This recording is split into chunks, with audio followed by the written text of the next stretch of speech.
A Letter to My Younger Self by Neal. Dear Neal, you are 14 years old and entering your freshman year of high school. You are nervous but excited for the adventures, experiences, and memories that await you in this new chapter of your life. However, you are extremely naive and not aware of the injustices that exist in the world. Having been raised in a white, upper middle class family, you have not yet truly been exposed to the harsh realities of the world. Up until this point in your life, the only world that you have ever known is a white one, a world surrounded by equally privileged Caucasian friends, family members, and educators, which gives you a one-sided view of a privileged life.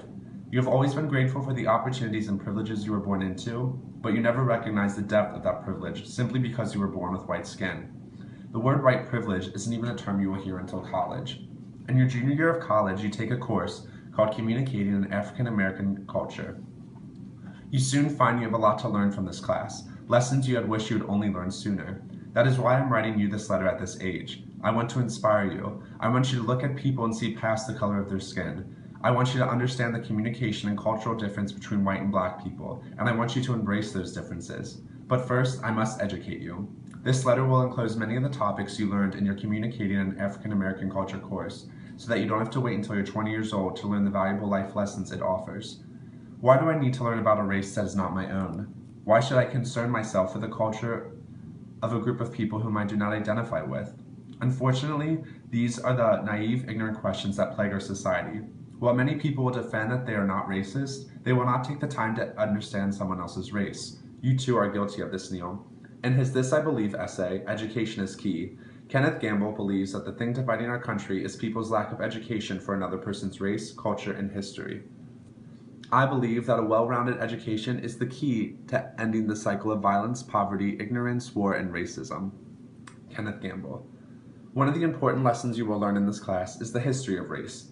You learn that racism is something that has been embedded into the systems and structures of America, which is why overcoming racism has been a difficult battle for minority races.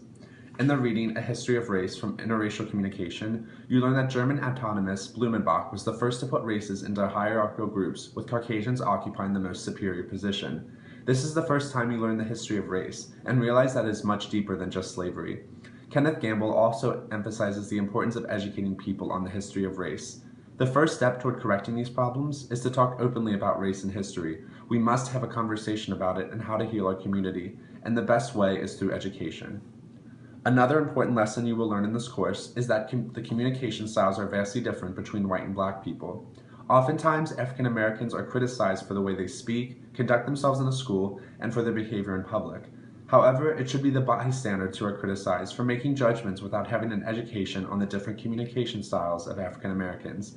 Thomas Coachman discusses these varying communication styles in his book, Black and White Styles in Conflict. Coachman's book discusses the different ways African Americans communicate in social situations. In one example, Coachman discusses how a group of white and black children took direction in schools. The two white groups took them literally. The poor black children, however, used the instructions as a departure point from which to demonstrate individual imagination and creativity. Coachman.